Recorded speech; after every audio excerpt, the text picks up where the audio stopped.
Jack Monroe had spent the last 30 years running toward flames, dragging people out of wreckage, and shutting down illegal fireworks in July. Retirement wasn't supposed to be this stressful. He moved to Whispering Pines for peace. A little house tucked between two lakes, quiet streets, friendly porches, and on paper a well-managed homeowners association. The lawn was fresh cut, the trees pruned like topiary soldiers, and the brochure said community. Jack didn't realize how tightly focused it would be, day one. He was dragging a box of tools out of his truck when a woman in a beige windbreaker and polished flats marched straight up his driveway, clipboard in hand, sunglasses on, like she was ready to write parking tickets in the afterlife. "You're Jack Monroe?" she asked, her tone flat, clipped, and already halfway irritated. "Sure am," Jack said. "And you are?" "Karen Delaney, president of the Whispering Pines HOA board. You didn't install the approved mailbox yet. Code 4.7 requires decorative black cast iron with curved accents. Yours is standard aluminum." Jack looked at his mailbox. It held mail. It stood upright. Seemed like a success story. "Still, holds mail," he said, half smiling. Karen didn't smile back. Non-compliance can result in a citation. First notice. She made a note with a snap of her pen and walked off like she'd just solved a crime. Jack stood there, blinking. He hadn't even finished unpacking the coffee maker. That night, as the sun dipped low and the lakes turned copper, Jack found a bright yellow paper taped to his windshield inside his garage. He looked around. The door had been closed. Locked. Even how did he yank the notice down and read, "Violation. Garage door left open longer than 12 minutes. Strike one." That wasn't a typo. 12 minutes. He shook his head, more confused than angry, but something about it itched. Good times garage doors. The next day brought a new surprise. As Jack trimmed the hedges, he noticed a car slow roll past his driveway. A silver sedan, same as yesterday and the day before. He lifted a hand. The car paused, then drove on. No wave back. Inside, Jack told his niece, Tammy, who'd stopped by to help unpack the TV. "She's probably building a case," Tammy said, laughing. "A case for what?" "Breathing without authorization," she joked. "I think Karen's got a crime board in her closet, connected with red string and HOA policy numbers." Jack laughed along, but later that night, he stood at the edge of his driveway, watching that silver sedan circle again. No lights on inside the car. No music. Just a slow glide like it was stalking the coal-d-sack. That was no coincidence. The next morning, Jack visited the HOA office. It was in a repurposed shed behind the clubhouse. Karen wasn't there, but the assistant board secretary, a twitchy guy named Dennis, greeted him. "I want to know who's approving these fines," Jack asked. Dennis gave him a tight smile. "You'll need to file a grievance form. In triplicate, can I see who authorized the citations? That would require a board review meeting. Next availability is in 4 weeks." Jack left without filling out the form. By evening, a second notice showed up. This time, Karen handed it to him personally, standing at the edge of his porch. "You have unsanctioned gravel along your flower bed border." Jack looked down. It was pea gravel, decorative, cheap, neat. "You do realize I just moved in," he said. "Rules are rules," Karen replied. Her tone softened, just barely. "Some people learn them faster than others." That was her tell. Jack spent years reading body language during fire investigations and witness interviews. What Karen had wasn't authority, it was addiction. She liked the game, the pressure, the control. That night, while taking the trash out, Jack paused. There was a light blinking near his fence. Faint, low, almost invisible. He knelt down and, there it was. A tiny black camera tucked behind a garden gnome. No logo, no brand, just recording. He didn't touch it. He didn't want fingerprints involved. Instead, he turned slowly, scanning the shadows. There, across the street behind the curtains, someone moved. Jack didn't sleep that night. He'd spent years in blazing buildings and hostile situations. But nothing unnerved him like the quiet violation of privacy. Cameras tucked into lawn decor, notices appearing inside locked spaces. That wasn't just nosy neighbor behavior. It was targeted. By morning, Jack had a plan. He walked his property line with a fresh cup of black coffee in one hand and his phone in the other, documenting everything. Garden gnome, security lights, even the decorative birdhouse near the back fence that, now that he looked closer, had a tiny hole drilled through its side. A lens peeked out. That wasn't store-bought. Tammy arrived with breakfast and her laptop. "What you're doing, Uncle Jack?" she asked, setting down a greasy bag of breakfast sandwiches. "Looking for bugs," he replied. Tammy froze, mid-chew like surveillance bugs. Jack nodded and showed her the hidden camera in the birdhouse. "Wow," she muttered. "Straight up spy movie now," he nodded. "This place isn't just strict, it's monitored systematically." Tammy fired up her laptop. "Let's dig into this HOAS charter and bylaws. Every group like this has skeletons, they just bury them in PDF format." By noon, they had unearthed a few strange things. Budget items labeled infrastructure enhancement and community oversight resources with no attached details. Monthly reports with redacted sections. A line item for private contractor fees. But no names. It looks like someone's paying for surveillance, Tammy said, leaning in. With HOA dues. Jack's jaw tightened. He grabbed the last sandwich, unwrapped it slowly, and muttered, "Let's see how deep this rabbit hole goes." He spent the afternoon walking door to door, not complaining, just talking, asking the right questions. Had neighbors noticed anything odd? Unusual citations? Strange fees? Half of them shut their doors fast. Some whispered that they didn't want trouble, but one neighbor didn't hold back. Gary Thomas, retired engineer, lived 3 houses down. He stood quietly as Jack asked about Karen and the HOA board. Gary didn't answer at first. Then, with a glance over his shoulder, he muttered, "You're not the first to poke the hive." Jack frowned. What happened to the others? They stopped poking, Gary said, or they moved. That evening, Jack reviewed his notes, videos, and the strange camera footage Tammy pulled off their own security system. Just after midnight the night before, a figure in a hoodie had walked into Jack's driveway, reached into the bushes, and adjusted the gnome. Someone was actively monitoring his surveillance exposure. "They're not just watching," Jack muttered. "They're maintaining the network." The next morning, he returned from a short trip to the hardware store and found 2 things waiting. 1, a second violation, this time, for leaving a 9 HOA-approved trash bin, visible during daylight. Hours 2, Karen Delaney standing in his driveway. "I'm noticing a pattern," she said casually, arms crossed. "You're asking a lot of questions." "Stirring up the neighborhood." "I'm not stirring," Jack replied, "just making conversation." Karen smiled, thin and deliberate. "Well, I'd recommend less of it. Folks around here value quiet, and you value what?" he asked. She took a step closer. "I value control. It's what keeps places like this from falling apart." That was the first honest thing she'd said. Jack kept his voice level. "You know trespassing's a crime, right? So is surveillance. Without consent." Karen's expression didn't change. "So is slander. So is harassment. You're walking a thin line, Jack." He studied her closely. She wasn't bluffing, not entirely. There was a strange calm behind her eyes, like someone who'd already decided how the game ends, and believed they'd win. When she finally walked away, he noticed something strange. Her left hand had a slight tremor. That evening, a white envelope was slipped under his front door. No return address, no signature, just a single printed line. "Back off. This isn't your war." Jack held the note between 2 fingers, watching it flutter slightly from the ceiling fan breeze. Tammy read it over his shoulder. "You ready to escalate this?" she asked. Jack nodded. No more playing defense. Later that night, he stood under the moonlight in his backyard and quietly buried a fresh trail camera. One. He hadn't mentioned to anyone, not even Tammy. Let them watch him. He was watching back now. It was just after 11 p.m. when the lights cut out. Jack had been reading in the den, a heavy storm brewing outside, when the entire house fell into silence. Not just lights, power, AC, Wi-Fi, security system, gone. He grabbed a flashlight, walked to the breaker panel in the garage, and frowned. The main switch had been flipped. Jack didn't like coincidences, especially not in Whispering Pines. He flipped the breaker back on. Lights returned. The fridge buzzed to life. But something didn't sit right. He opened the garage side door and scanned the fence line with his flashlight. Nothing moved except the wind stirring through the trees. Still, his gut told him someone had been there. The next morning, Tammy noticed it first. "Uncle Jack," she said, staring at the footage from the hidden trail cam he'd buried behind the planter box. "You've got company." He leaned over her shoulder and watched. A figure, hooded, slim, steady, slipped around the side yard just before midnight. They moved with confidence, no hesitation. In and out of camera view in under a minute. Right before the power failed, he paused the video, rewound, thereby the utility. Box, a flash of something metallic. Gloves, tools, professional. "I've had enough," Jack muttered. "Time for round 2. Tammy opened her laptop. "Want to send the footage to the police?" "Not yet," Jack replied. "Let's gather more. I want to know how deep this goes." They started connecting dots.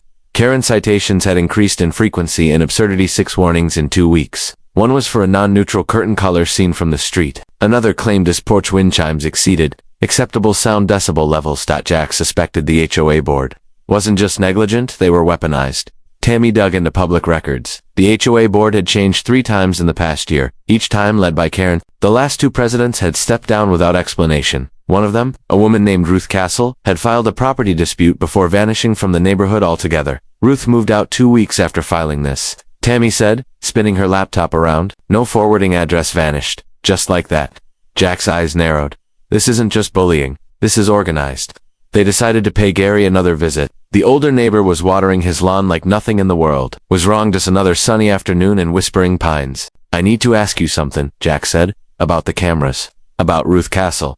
Gary didn't answer. He just motioned Jack to follow him around the back of his property, where the garden fence blocked any neighbor's view. Once there, he reached into a rusted mailbox, nailed to a shed, and pulled out a flash drive. "I was hoping you'd come back," Gary said quietly. "I saved this before they shut me out. HOA meeting footage from 4 months ago. Karen didn't know I had access. I was tech liaison back then till she revoked my key codes." "Why didn't you show this to the police?" Gary's eyes darkened. "Because the HOA is friends with people in town. Karen's got roots. I didn't want to end up like Ruth." Jack took the drive.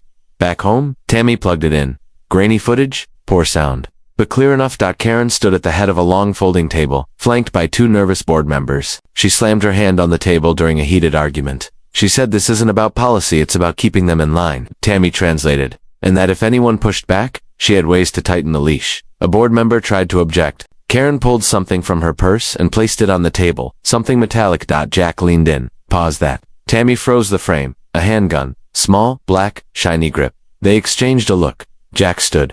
"We're not dealing with a strict HOA president. We're dealing with someone who's lost control and wants everyone else to lose theirs too." That night, Jack wrote a formal letter. No accusations, no insults. Just calm, factual points. He CC'd it to every board member and to the county compliance office. At dawn, he placed the letter in Karen's mailbox and waited. The response came faster than expected. By noon, she was at his door again.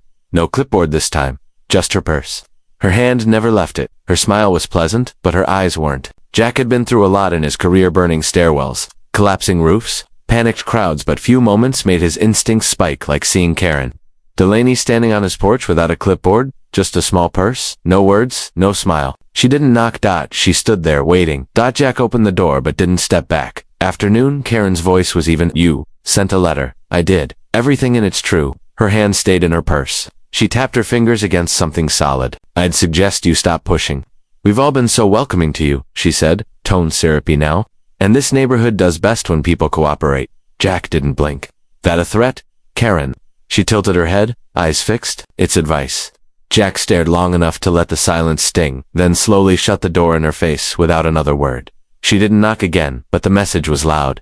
Later that evening, Jack had other plans. After days of tension, he needed to remind the neighborhood what normal looked like. He fired up the grill in his backyard. Nothing extravagant, just burgers, hot dogs, a pitcher of iced tea. He knocked on a few neighbor doors. Gary came. A couple from across the cul-de-sac brought lemonade. Even shy Ms. Hall from next door appeared, holding a bowl of coleslaw like it might explode. For an hour, things felt real. Laughter, stories, and the kind of relaxed smiles that had vanished from Whispering Pines long ago. That's when Karen returned. She didn't come alone. She walked in through the open side gate. Trailed behind her was Dennis, the twitchy HOA board secretary, red-faced and uncomfortable. Jack noticed Karen's purse again. Same one, same hand, never letting go. "According to HOA guidelines," she announced, her voice cutting through the backyard chatter, "this constitutes an unauthorized gathering. More than 6 guests without board pre-approval is a violation." Jack didn't answer. Neither did anyone else. Karen stepped closer, her eyes locked on Jack. "Some people think they're above the rules. You've refused to correct violations, trespassed on association space,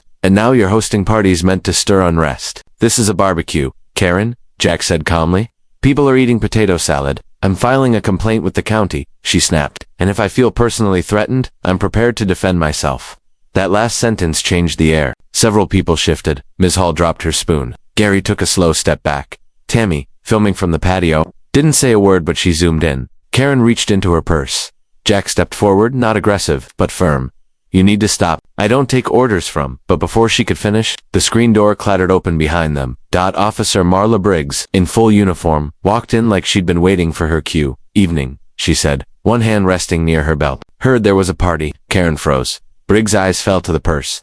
"Ma'am, I'm gonna ask you to take your hand out of that bag real slow." Karen hesitated. Everyone was watching. She pulled her hand out, and yes, there it was. The small black pistol Jack had seen in the video from Gary's drive. Officer Briggs didn't wait. She stepped in, disarmed Karen with one quick twist, and handed the weapon to her backup. "We'll hold on to this for now," Karen stammered. "This is my legal property. I have a permit." "Sure," Briggs said, "and you can show us that down at the station. But right now, you brought a weapon to a private residence. That's a problem." Karen glared at Jack, her voice shaking. "This isn't over." Briggs leaned close. "For your sake, I hope it is." Karen was escorted off the property. Dennis followed her out like a man walking into his own funeral. The backyard fell into stunned silence. Jack looked around, saw Ms. Hall trembling slightly, Gary still holding his plate mid-bite, and Tammy, still filming. He stepped forward and raised his glass. "Burgers are still hot," he said. Let's not let one snake spoil the cookout. And just like that, laughter returned. Quiet at first, but then stronger. That night, Jack checked the footage from the backyard cameras. Tammy uploaded the moment Karen reached into her purse. The post didn't go viral yet, but neighbors who never waved before now sent text messages. Whispering Pines was waking up. The neighborhood was still buzzing after the backyard incident. Karen had been escorted away by Officer Briggs, but she wasn't in handcuffs yet. The officer's warning was loud, but temporary, and Jack knew temporary fixes don't stop permanent problems. By Monday, the HOA newsletter arrived with a fresh sting. A full-page message from Acting President Dennis Rowe, who suddenly found his voice after Karen's public meltdown. The letter called the barbecue an unauthorized gathering that jeopardized community safety and warned of escalating violations from certain residents. Jack wasn't named, but everyone knew who the message targeted. What caught Jack's attention wasn't the words. It was the new signature at the bottom, Acting President by Emergency Proxy Clause 9.3. He read it again. Then again, something felt off. He called Tammy, who was neck-deep in the bylaws. Together, they combed through the association's governing documents. Clause 9.3 was buried in fine print between legal jargon and amendment logs. It read, in the event of incapacitation of the HOA president, emergency authority may transfer to the next ranking board member, but only after an official board vote and review. There was no mention of a vote, no meeting, no minutes, no transparency. Jack leaned back in his chair. So Karen still runs this thing. She's just using Dennis to keep the show moving. Bingo, Tammy said. She's pulling strings from the sidelines, probably planning her comeback. He didn't need to wait long to confirm that. By midweek, HOA violations started arriving in bulk, 5 in one day. All nonsense. One claimed Jack's American flag was an unregistered display fixture. Another accused him of allowing unmonitored wildlife to access his bird feeder. That one almost made him laugh until he realized they were digging deep. Even the color of his porch paint was suddenly under review. He wasn't just being harassed, he was being targeted, systematically. But while the HOA played games above ground, Jack and Tammy dug deeper. Gary returned with another flash drive. I kept backups, he said, of everything. The drive contained years of footage and meeting audio. Some of it was routine minutes, votes, policy reviews, but other files were something else entirely. Jack played one marked Private Board 0419. Karen's voice came through, confident, cold. We're not just running this place, we're protecting it. From outsiders, from chaos, from people who think they can move in and rewrite the rules. Another voice board member, Charles Levin, hesitated. But Karen, some of these fines. We're stretching authority, Karen replied sharply. Stretch it until it snaps, then write a new clause. Tammy looked at Jack. She said it outright. They had what they needed. Still, Jack knew evidence alone wasn't enough. Not in a town where HOA politics intertwined with city favors. So he decided to hit Karen where it hurt her control. Tammy discovered something in the fine print of the charter. Any HOA board member can call an emergency vote if backed by 25% of current residents. They printed flyers, knocked on doors, showed the barbecue video, the documents, the footage of Karen's threats. Slowly, the silence began to break. Gary helped gather signatures. Ms. Hall made calls to neighbors who hadn't left their homes in weeks, and Tammy worked with 2 other residents to start a private group chat. The neighborhood was building a resistance. Within 2 days, they had over 40% of homeowners on record. Enough to call a vote. Jack submitted the petition directly to the HOA office Dropbox. No emails, no online forms Karen could intercept. That night, another note showed up at his door. This one wasn't printed, it was handwritten. Sharp, rushed strokes on thick paper. You think this is a game? You've forgotten who started it. Watch your steps. Jack studied the note under the porch light. The handwriting matched one of the forms Karen had signed. This wasn't over, but the war was no longer one-sided. That evening, Officer Briggs pulled into Jack's driveway, unannounced. I heard you filed the petition, she said, stepping out of the car. Just so you know, Karen's gun wasn't registered to her, and she's got an expired permit from 3 years ago. Jack raised a brow. So what happens now? Briggs smiled faintly. Depends how much longer she keeps pushing, but if I were her, I'd stop showing up with threats. Then she handed Jack a file folder. Inside were public records, permits, police reports, complaint filings, Karen's history on paper, and a sealed envelope marked, confidential witness statement. Ruth Castle.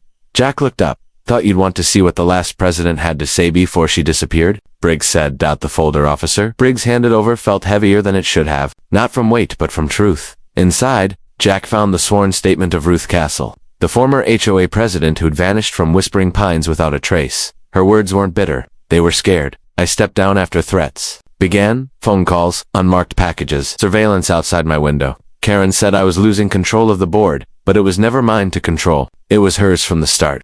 I tried to expose financial mismanagement. Then my husband's car brakes were tampered with. We moved out 2 days later. We didn't tell anyone. We didn't look back. Jack sat silently as Tammy read the letter. Beside him, she tried to fight Karen from the inside. Tammy whispered, but she ran out of moves. Jack wasn't going to run. He slid the statement into a secure file, then opened his laptop. Everything they'd collected, video footage, financial irregularities, audio from meetings, even Karen's threats, organized now. And with Ruth's letter, the narrative was becoming impossible to ignore. But Karen wasn't finished. That morning, Jack found his trash cans overturned, spray paint along his side fence, fraud, liar, snake. A fresh HOA violation cited him for vandalism visible from public view. The board claimed it fell on his responsibility to maintain visual harmony. Karen's fingerprints were all over it figuratively, if not literally. He didn't clean the graffiti. He left it there. Let the neighborhood see what things looked like when fear got desperate. That night, the group chat lit up. Gary, board just pushed emergency budget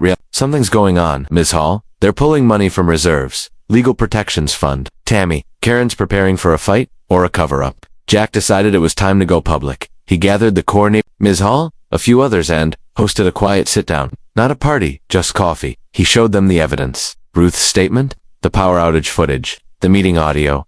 People sat stiffly at first, but by the end, they weren't afraid anymore. They were angry. The next day, Jack posted a letter on the community board titled, What You Deserve to Know. It was simple, honest, no theatrics, just the facts. 30 residents signed a supporting petition by noon, but while the community rallied, Karen unraveled. That evening, Jack's doorbell rang. No one was there. Instead, a package sat on the welcome mat. Inside, a single garden gnome. The same kind that had once hidden the camera in his yard, except this one wasn't hollow-dotted, was shattered, broken into jagged ceramic edges.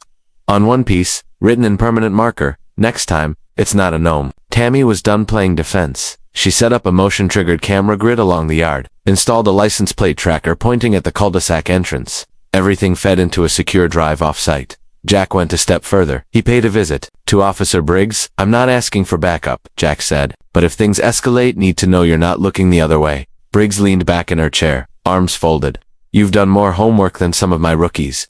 I've got a report open and a judge on standby for a restraining order, but you give me one more solid incident, and we won't need court permission to intervene. Jack nodded. That moment's coming. It came faster than expected. At 3:17 a.m., the driveway alert buzzed Jack's phone. A figure had entered the yard dash again. He opened the security feed and watched as someone in dark clothing walked to the front window and pressed their hand to the glass. No spray paint this time. Dust pressure, creeping slow. Then, the figure turned toward the camera. Karen's face filled the frame. Her eyes were wild, jaw tight. Her lips moved, whispering something. Then she tapped the glass twice and disappeared into the night. Jack watched it again and again.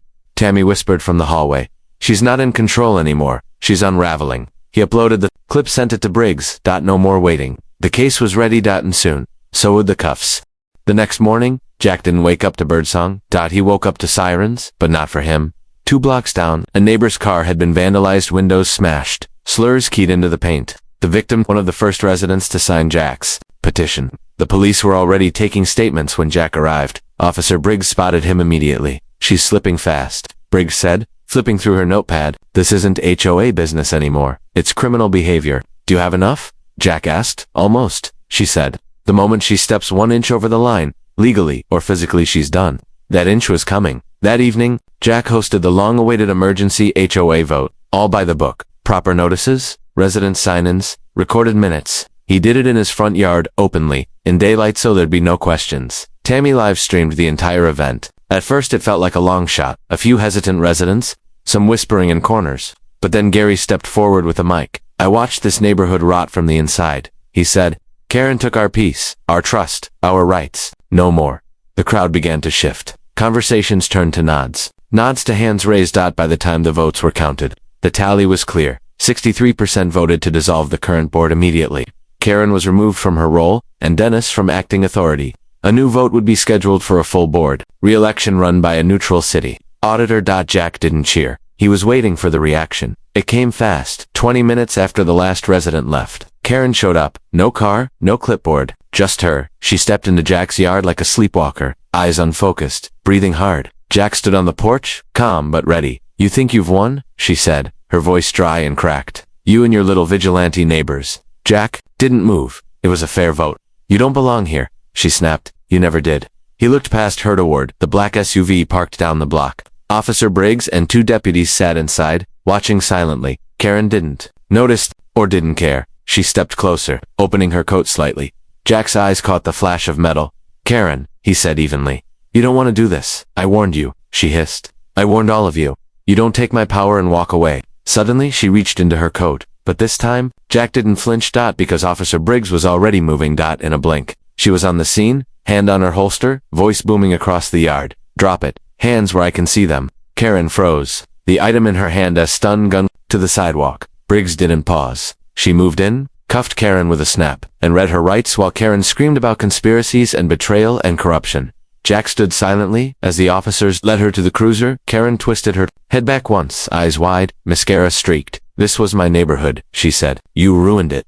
No, Jack finally replied. I just gave it back. As the police car drove away, a few neighbors stepped out from porches and sidewalks. Silent at first, then a small clap, then more. Tammy walked over, phone still recording. That's going viral. Already has 1,000 shares. Gary grinned, holding up a lawn chair. You mind if I sit and watch the world go right for a minute? Jack nodded. Be my guest. That night, Jack opened his garage and found something on the floor. A note. Folded once, handwritten again. But this one wasn't a threat. It was short. It simply read, Thank you, I finally feel safe again. RC. Jack folded the paper carefully. He didn't know how Ruth managed to watch from the shadows, or where she lived now, but she saw what happened. And that meant something. Looked out at the quiet street. For the first time since moving in, it actually felt like home. 1 week after Karen's arrest, Whispering Pines was eerily calm. No citation slips. No mystery notes. No strange cars circling the block. For once, the sound of birds and sprinklers wasn't followed by threats in envelopes.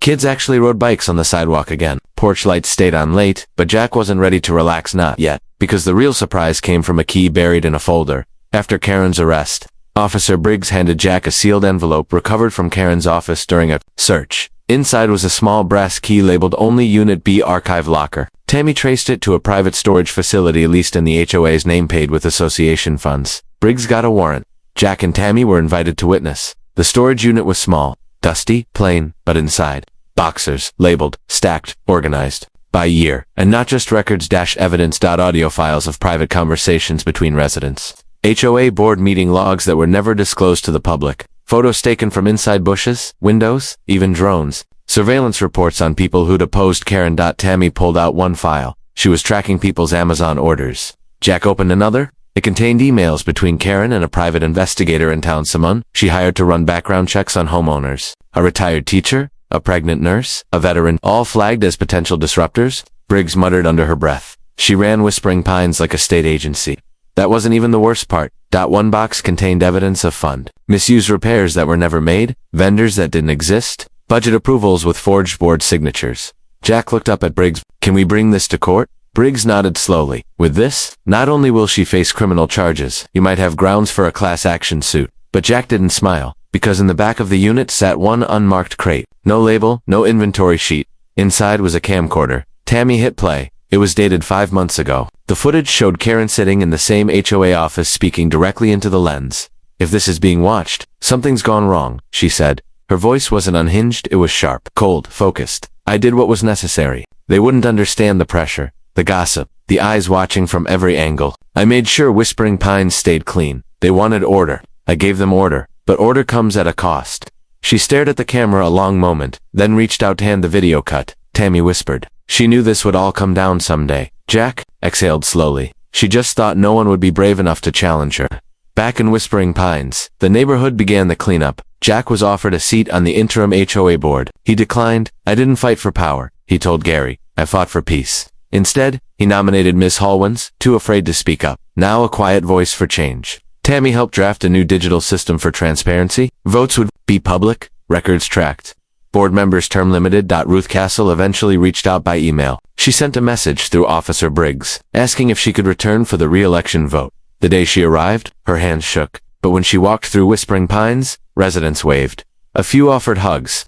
Gary even handed her a lemonade. She looked at Jack and smiled softly. It finally feels like it used to. That night, as the sun set over the tree-lined street, Jack stood on his porch watching, listening. Tammy joined him with a mug of coffee. You know, she said, this would make a pretty insane Netflix miniseries. Jack chuckled. I'll settle for a HOA that doesn't spy through gnomes. Fair, Tammy said, then paused. Do you think she'll come back? Jack looked out into the dark. No, he said. Karen lost the one thing she couldn't. Live without fear. A cool breeze rolled in.